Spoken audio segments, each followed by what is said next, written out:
Hello ધોરણ 12ના બધા વિદ્યાર્થી મિત્રો, સ્વાગત કરું છું આપ સૌનું કર્મયોગના પેપર સોલ્યુશન સેશનની અંદર.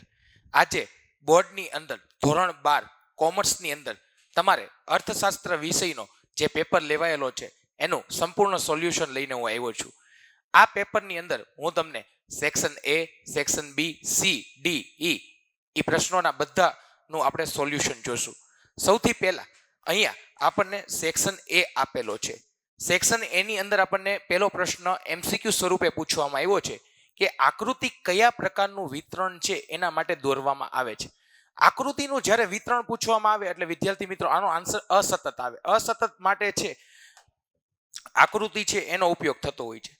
એમસીક્યુ નંબર 2, કોના નિષ્ણાંતો છે આર્થિક વિકાસના નિર્દેશક તરીકે માથાદીઠ આવકને સ્વીકારવાની હિમાયત કરે છે? સંયુક્ત રાષ્ટ્રસંઘ છે યુએન, એના જે નિષ્ણાંતો છે એ એવું કહે છે કે જ્યારે આપણે આર્થિક વિકાસ માપતા હોઈએ ત્યારે માથાદીઠ આવકનો નિર્દેશક છે ને એ વધુ વિશ્વસનીય હોય છે. આર્થિક વૃદ્ધિમાં જો આર્થિક વૃદ્ધિ પૂછે તો પરિમાણાત્મક પરિવર્તનો આવે. આર્થિક વિકાસ પૂછ્યું હોય તો એની અંદર પરિમાણાત્મક પણ આવશે અને ગુણાત્મક પણ આવશે. અહીંયા આપણને આર્થિક વૃદ્ધિ પૂછ્યું છે એટલે માત્ર પરિમાણાત્મક. વાસ્તવિક આવક કરતા નાણાકીય આવક ઝડપથી વધે તેને ફુગાવો કહે છે. આ વ્યાખ્યા પીગુએ આપેલી છે. વેપારી બેંકના કયા ખાતાની થાપણો વધુ તરલ હોય છે? તરલ એટલે ઝડપથી આપણે રોકડ ઉપાડી શકીએ અને મૂકી પણ શકીએ. તરલતા એના માટે શબ્દ વપરાતો હોય છે. ત્યારે બચત ખાતું ન આવે, મૂડી ખાતું ન આવે, આની અંદર જવાબ આવશે ચાલુ ખાતાની થાપણો. કારણ કે આની ઉપર વ્યાજ ન મળતું હોય અને ઉપાડની અને છે ને ડિપોઝિટની કોઈ લિમિટ નથી હોતી એટલા માટે. ભારતના વિદેશી હુંડિયામણના જથ્થાની સાચવણીનું કાર્ય આરબીઆઈના કાર્યની અંદર આવે. ઇન્ડિયન કાઉન્સિલ ઓફ મેડિકલ રિસર્ચે ગ્રામ્ય ક્ષેત્રે વ્યક્તિની ખોરાકમાં ન્યૂનતમ કેલરી, ગ્રામ્ય ક્ષેત્ર પૂછે એટલે એની અંદર 2400 કેલરી આવે. પ્રધાનમંત્રી જનધન યોજના છે 2014ના વર્ષમાં શરૂ કરવામાં આવી હતી. ત્યારબાદ એમસીક્યુ પૂછ્યો છે સાદા મોબાઈલ ફોનના સ્થાને સ્માર્ટ મોબાઈલ ફોન આવતા સર્જાતી બેરોજગારી કયા પ્રકારની કહેવાય છે? આને ઘર્ષણજન્ય બેરોજગારીના નામથી ઓળખવામાં આવે છે. બેરોજગારી છે એનું સ્વરૂપ કે પ્રકારો જાણવા માટે 4 પ્રકારના માપદંડો, સમય છે, આવક છે, એ 4 જે માપદંડો રજૂ કર્યા હતા એ કોણે રજૂ કર્યા હતા? તો તે રાજકૃષ્ણ સમિતિ છે એને નક્કી કર્યા હતા. ભારતમાં વસ્તી ગણતરી છે ને દર 10 વર્ષે ગણવામાં આવતી હોય છે. ઈસવીસન 2011માં ગુજરાતમાં દર 1000 પુરુષોએ સ્ત્રીઓનું પ્રમાણ પૂછ્યું છે. ગુજરાતમાં પૂછે એટલે 918 આવે. સ્વતંત્રતા પ્રાપ્તિ પછી ભારતની રાષ્ટ્રીય આવકમાં કુલ 3 ક્ષેત્ર હોય એના પૈકી આપણને પહેલું ક્ષેત્ર પૂછ્યું છે કૃષિ ક્ષેત્ર. એના ફાળામાં ફેરફાર થઈ રહ્યો છે અથવા કેવો ફેરફાર થયો છે? એનો ફાળો છે ને ઘટતો જાય છે. જ્યારે ઉદ્યોગ અને સેવા ક્ષેત્રનો ફાળો વધતો જાય છે, કૃષિ ક્ષેત્રનો ફાળો ઘટે છે. નીચેનામાંથી કયો રોકડીયો પાક છે? રોકડીયો પાક શેરડી. વેપાર તુલા એટલે શું? વેપાર તુલા પૂછે એટલે દ્રશ્ય વેપારની તુલા. લેનદેન તુલામાં કેટલા પ્રકારના ખાતા હોય છે? લેનદેન તુલાની અંદર આપણે સૌ જાણીએ છીએ 2 પ્રકારના ખાતાઓ હોય છે. ખાખરા બનાવવાનો ઉદ્યોગ નીચેના પૈકી છે કયા પ્રકારના ઉદ્યોગનું ઉદાહરણ છે? આ ગૃહ ઉદ્યોગની અંદર આવે. બહુ ઓછા મૂડી રોકાણની જરૂર પડતી હોય છે. ગુજરાતની અંદર વિશિષ્ટ આર્થિક વિસ્તાર છે કયા સ્થળે? આની અંદર જવાબ વિદ્યાર્થી મિત્રો સીધો કંડલા આવે. કારણ કે આપણે બાળપણથી જ જાણીએ કે જનરલ નોલેજ કંડલા છે બરાબર છે બંદર તરીકે જાણીતું છે. તો ગુજરાતની અંદર કંડલા એક જ આવશે વિશિષ્ટ આર્થિક વિસ્તારમાં. ભારતમાં વીજળી કેટલી રીતે મેળવી શકાય? 100% વિદ્યાર્થી મિત્રો આમાં મોસ્ટ ઓફ જે હોશિયાર હોય ને એ પણ ભૂલ કરીને આવે. આની અંદર ઘણા લોકો 2 જવાબ આવે, ખરેખર આનો જવાબ 4 આવે. ભારતની અંદર 4 રીતે વીજળી મેળવી શકાય છે. ન્યુક્લિયર પાવર દ્વારા છે, હાઇડ્રો પાવર દ્વારા છે, ન્યુક્લિયન્સ પાવર દ્વારા છે અને અન્ય રીતે. ત્યારબાદનો આપણને એમસીક્યુ પૂછ્યો છે ભારતના બંધારણે આપેલા આદેશ મુજબ પ્રાથમિક શિક્ષણ મફત અને ફરજિયાત બનાવવાની જવાબદારી હંમેશા રાજ્ય સરકારના માથે હોય છે. અહીંયા સુધી આપણે 20 એમસીક્યુ જોયા. 20 એમસીક્યુ બાદ તમને જે 10 વીએસક્યુ પૂછાય છે હવે એના વિશે આપણે માહિતી જોઈએ. પેલું કીધું છે એનએસએસઓ નું પૂરું નામ જણાવો. નેશનલ સેમ્પલ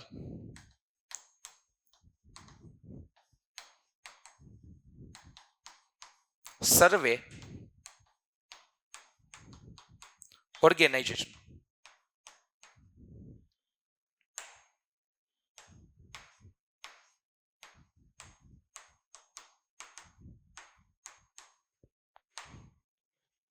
માનવ વિકાસ આંકનું મૂલ્ય કેટલું હોય છે? માનવ વિકાસ આંકનું મૂલ્ય 0 થી 1 વચ્ચે હોય છે.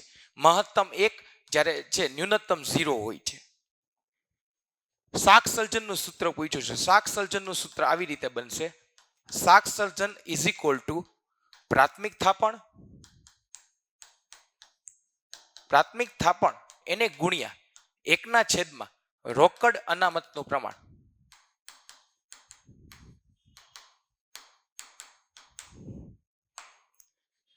જુદા જુદા દેશોમાં છે નિરપેક્ષ ગરીબીની તુલના કયા માપદંડની મદદથી છે કરવામાં આવતી હોય છે? હવે આ પ્રશ્ન જ્યારે પૂછવામાં આવે છે તો આનો આન્સર શું બનશે? ઘણા બધા વિદ્યાર્થીઓને તો આનો આન્સર પણ ખબર નહોતી. આનો જવાબ આવશે આંતરરાષ્ટ્રીય ગરીબી રેખા. આનો આન્સર આવી રીતે બને. પણ જો પરફેક્શન સાથે જોવે તો આની અંદર હજી પણ પૂછી શકે વિશ્વ બેંક છે એને જે ડોલરની અંદર માપદંડ રજૂ કર્યા છે તે આનો આન્સર છે બનતો હોય છે. પ્રધાનમંત્રી કૃષિ સિંચાઈ યોજનાની શરૂઆત પૂછી છે 1 જુલાઈ 2015 ના રોજ આ યોજના છે શરૂ કરવામાં આવેલી હતી. મૃત્યુદરનો અર્થ આપો. મૃત્યુદરનો અર્થ એવો બનશે કે દર 1000ની માનવ વસ્તીએ મૃત્યુ પામતા વ્યક્તિઓની સંખ્યાનો સમાવેશ આપણે મૃત્યુદરની અંદર કરી શકતા હોઈએ છીએ. સૌથી વધુ રોજગારી આપતું ક્ષેત્ર કૃષિ ક્ષેત્ર છે. ભારતમાં સૌથી વધુ રોજગારી આપતું ક્ષેત્ર છે. વિદેશ વેપારની દિશા એટલે શું? વિદેશ વેપારની દિશાની અંદર કોઈ એક દેશના વિશ્વના અન્ય દેશ સાથેના સંબંધો છે એને વિદેશ વેપારની દિશા તરીકે ઓળખવામાં આવે છે. જાહેર ક્ષેત્રના એકમોનું કેટલા ભાગમાં વર્ગીકરણ કરવામાં આવે છે? વિદ્યાર્થી મિત્રો, આનું 3 ભાગની અંદર વર્ગીકરણ કરવામાં આવે છે. ભારત સરકારનું સૌથી મોટું જાહેર સાહસ પૂછે ત્યારે રેલવે આનો આન્સર બને. હવે અત્યાર સુધી આપણે વિભાગ બી એના 10 પ્રશ્નો છે એના ઉકેલ જોઈએ. હવે વિભાગ સી છે, ડી છે અને ઈ છે એનો હું તમને ઓવરવ્યૂ આપી દઉં છું, જેના લીધે તમને બધા પ્રશ્નોની ખબર પડી જાય. પેલું જ આપ્યું છે આકૃતિ અને આલેખનો તફાવત જો. આની અંદર આપણે 6 થી 7 મુદ્દા બનાવી શકીએ, પણ 2 મુખ્ય મુદ્દા જુઓ હોય તો આવી રીતે બનશે. બંનેનો આપણે અર્થ લખી શકીએ છીએ, બંનેની અંદર સ્કેલ માપનો ઉલ્લેખ કરી શકીએ છીએ અથવા આંકડાશાસ્ત્રના જ્ઞાનનો ઉપયોગ કરી શકીએ છીએ. કોનો ક્યાં ઉપયોગ છે એ પણ મુદ્દો બનાવી શકીએ છીએ. વૃતાંશ આકૃતિ દોરતી વખતે છે ધ્યાનમાં રાખવાની 2 બાબતો પૂછી છે. વૃતાંશનું મૂલ્ય 360 છે હોય છે. બીજું, જે આકૃતિ માટે આપણે વૃતાંશ દોરીએ છીએ એના માટે આપણે વિભાજિત સ્તંભ આકૃતિ પણ દોરી શકીએ છીએ. 2 પ્રદેશો છે એની કોઈ ચલની સરખામણી કરવી હોય એના માટે પણ વૃતાંશ આકૃતિ આપણને ખૂબ જ ઉપયોગી બનતી હોય છે. આર્થિક વિકાસ અને આર્થિક વૃદ્ધિની વ્યાખ્યા કીધી. આર્થિક વિકાસની વ્યાખ્યા તમે ઘણી બધી લખી શકો છો. ઉદાહરણ તરીકે આર્થિક વિકાસ બહુપરિમાણીય પ્રક્રિયા છે, પણ તમને અહીંયા 2 માર્કમાં પ્રશ્ન પૂછ્યો છે એટલે આ વ્યાખ્યા પણ લખી શકાય. દેશની વસ્તી વધતી હોય કે ન વધતી હોય, ઉત્પાદનના સાધનો અને ઉત્પાદનના સાધનની પદ્ધતિની રીતમાં ફેરફાર જન્માવતી એવી પ્રક્રિયા છે જેનાથી માથાદીઠ આવકમાં પણ વધારો થાય અને લોકોના જીવન ધોરણમાં પણ સુધારો થાય, ત્યારે દેશનો આર્થિક વિકાસ થઈ રહ્યો છે એવું આપણે કહી શકીએ છીએ. જ્યારે બીજી કીધી છે આવકની વૃદ્ધિ. આર્થિક વૃદ્ધિની વ્યાખ્યા શું બને? રાષ્ટ્રીય આવકનો વૃદ્ધિ દર અથવા વસ્તુ કે સેવાના કુલ ઉત્પાદનના પ્રમાણમાં થતો વધારો. આ બંનેની મેં તમને વ્યાખ્યા જણાવી. આર્થિક વિકાસના નિર્દેશક તરીકે બીજું માથાદીઠ આવકનો પ્રશ્ન પૂછાય. આની પહેલા એમસીક્યુમાં આપણે જોયું હતું માથાદીઠ આવકનો ખ્યાલ છે કોણ સ્વીકારવાની હિમાયત કરે છે. અહીંયા બીજો પ્રશ્ન એવો પૂછ્યો કે માથાદીઠ આવકની કોઈ પણ 2 મર્યાદા જણાવો. આની તો કુલ 5 મર્યાદા છે, પણ 2 એવી રીતે બને કે માત્ર અંદાજિત છે અને આને ગણવાની પદ્ધતિ છે ને બહુ મુશ્કેલ છે. આ ઉપરાંત આ છે ભ્રામક નિર્દેશક છે, એ બધી મર્યાદાઓ આપણે લખી શકીએ છીએ. ખૂબ વધુ નાણું જ્યારે ઓછી વસ્તુને પકડવા દોડે ત્યારે ફુગાવો સર્જાય છે. વિધાન પૂછ્યું છે. વિધાન જો આપણે સૌ જાણીએ છીએ ફુગાવો છે એને નાણાકીય ઘટના છે ને અર્થશાસ્ત્રીઓ માનતા હોય છે. એના મત મુજબ શું થાય? લોકો પાસે વધુ નાણું હશે, નાણું વધુ આવશે એટલે લોકોની માંગમાં વધારો થશે. જ્યારે માંગમાં વધારો થતા લોકો છે નવી નવી વસ્તુની માંગ કરશે. માંગમાં વધારો થશે એટલે લોકોની ખરીદ શક્તિમાં વધારો થશે. લોકોની ખરીદ શક્તિ વધે છે, પરંતુ એની સામે હંમેશા પુરવઠો છે ને એ સ્થિર રહે છે.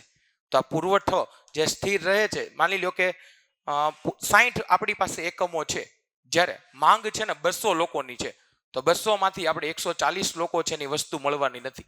તો જે 60 લોકો છે એની મહત્તમ કિંમતે ખરીદવાની છે ને હંમેશા હિમાયત કરશે.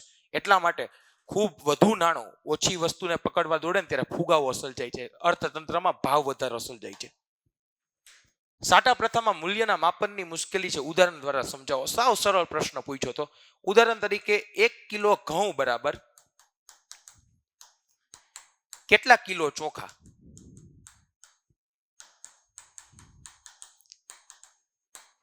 તો બીજું એવું બનાવી શકાય, 1 કિલો ઘઉં બરાબર કેટલા જોડ ચપ્પલ. આ ઉપરાંત હજી આપણે એવું બનાવી શકીએ કે 1 કિલો ઘઉં બરાબર કેટલા પુસ્તકો,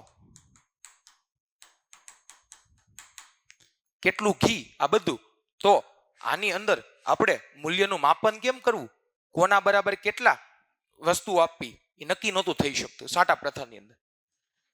ત્યારબાદ કીધું છે રિકરિંગ થાપણો. રિકરિંગ થાપણોનો મતલબ શું થાય વિદ્યાર્થી મિત્રો, કે આજે કોઈ વ્યક્તિ છે એ બધી બચત એક સાથે કરી શકતો નથી, કે મારે એક કારો 1 લાખ રૂપિયા મૂકવા છે તો હું મૂકી શકતો નથી. એની બદલે હું દર મહિને અમુક રકમ નક્કી કરું જે મારા ખાતામાંથી છે બચતના સ્વરૂપે કપાઈ જશે, એને રિકરિંગ ખાતાની થાપણો કહેવાય છે. આરબીઆઈના કોઈ પણ 2 બિન નાણાકીય કાર્ય પૂછાય છે. પહેલું તો 3 જ હતા, એની અંદર 2 તો પૂછી લીધા, સમાવેશી વિકાસના કાર્ય અને બીજું પ્રોત્સાહનને લગતા કાર્ય. અને ત્રીજું કાર્ય હતું કે આ લોકો છે હંમેશા બરાબર લોકોને પ્રોત્સાહન મળે, સમાવેશી વિકાસ થાય અને લોકો ઉપર નિયંત્રણ નિયમન રાખવાનું કાર્ય છે એ આરબીઆઈ કરતી હોય છે. અર્ધ બેરોજગારનો અર્થ અને એનું ઉદાહરણ આપ્યું છે. અર્ધ બેરોજગારની અંદર આપણે 2 પ્રકાર પાડી શકીએ. પહેલા તો જેને લાયકાત છે એની કરતા નીચી કક્ષાનું કામ મળે છે. બીજું કામ કરવાની શક્તિ વધુ હોય પણ તેમ છતાં ઓછા કલાકનું કામ મળતું હોય. ઉદાહરણ તરીકે કોઈ વ્યક્તિ છે, ઉદાહરણ આપ્યું છે એટલે કહું, કોઈ વ્યક્તિની કાર્ય કરવાની ક્ષમતા 8 કલાકની હોય જ્યારે એને 5 જ કલાકનું કામ મળે છે, તો એ અર્ધ બેરોજગારમાં આવશે.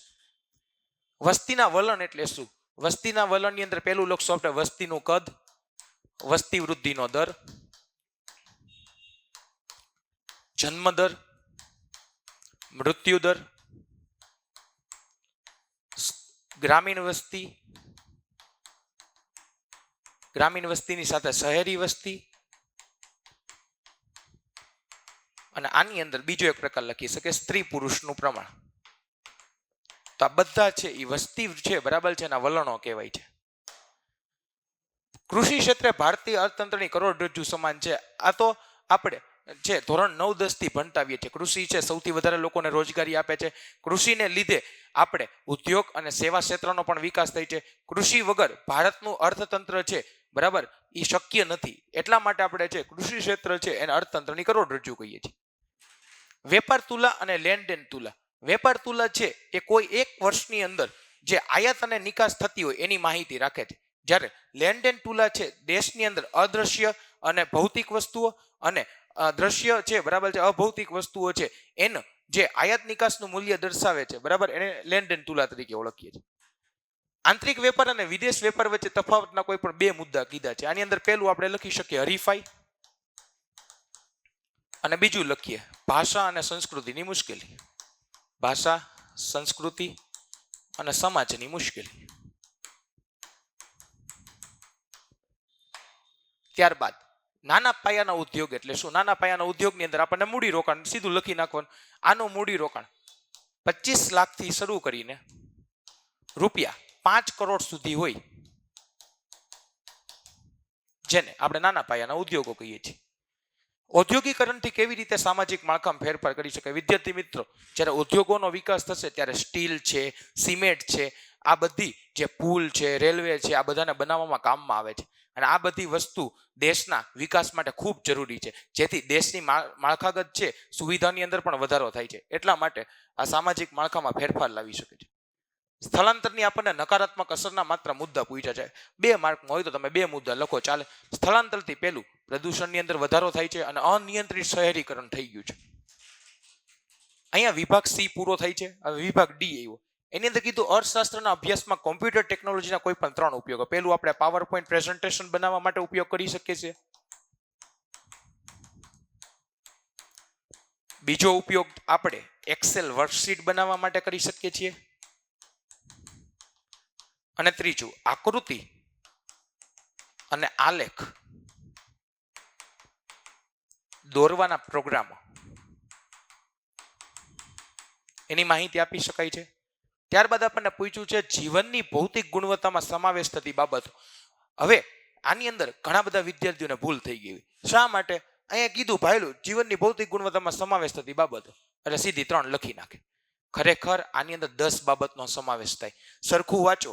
જીવનની ભૌતિક ગુણવત્તામાં સમાવેશ થતી બાબત. જીવનની ભૌતિક ગુણવત્તાનો આંક નથી પૂછ્યો. જીવનની ભૌતિક ગુણવત્તાના આંકમાં 3 બાબતનો સમાવેશ થાય.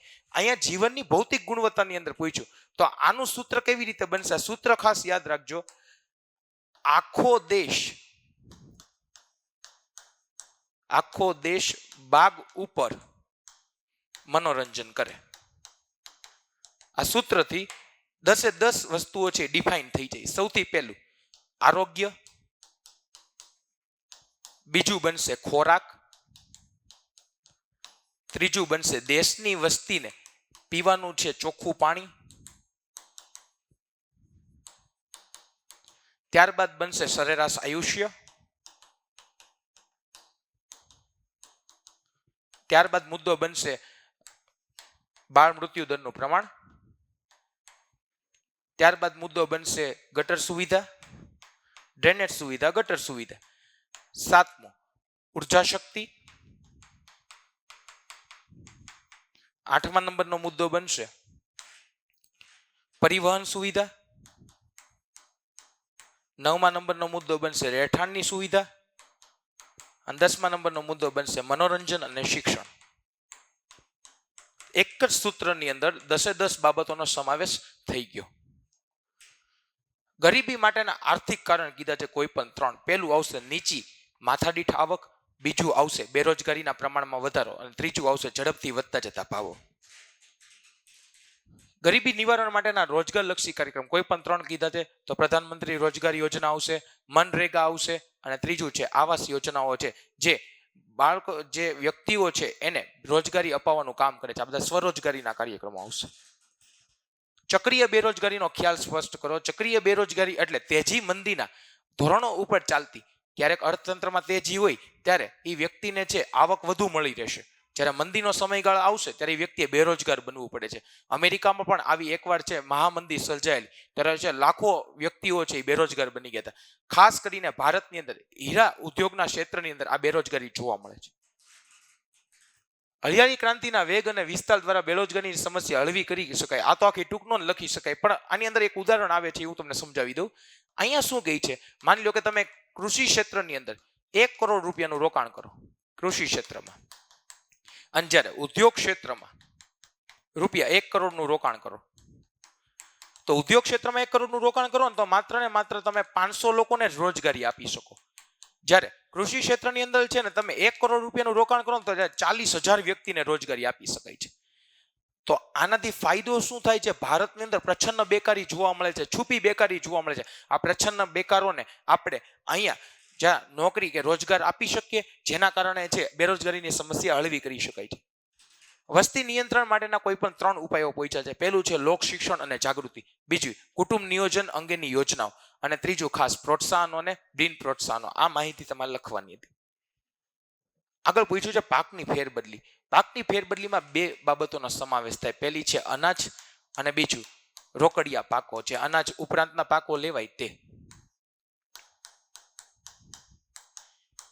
આ બંને પાકની અંદર 2 નો સમાવેશ થાય. પહેલા છે ટેકનોલોજીકલ પરિબળો અને બીજા છે આર્થિક પરિબળો.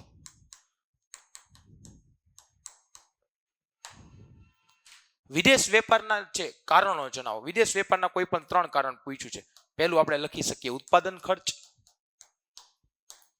ત્યારબાદ હું બીજો મુદ્દો લખી શકું વિશિષ્ટીકરણ અથવા શ્રમ વિભાજન, અને ત્રીજું લખી શકું ટેકનોલોજીકલ પ્રગતિ.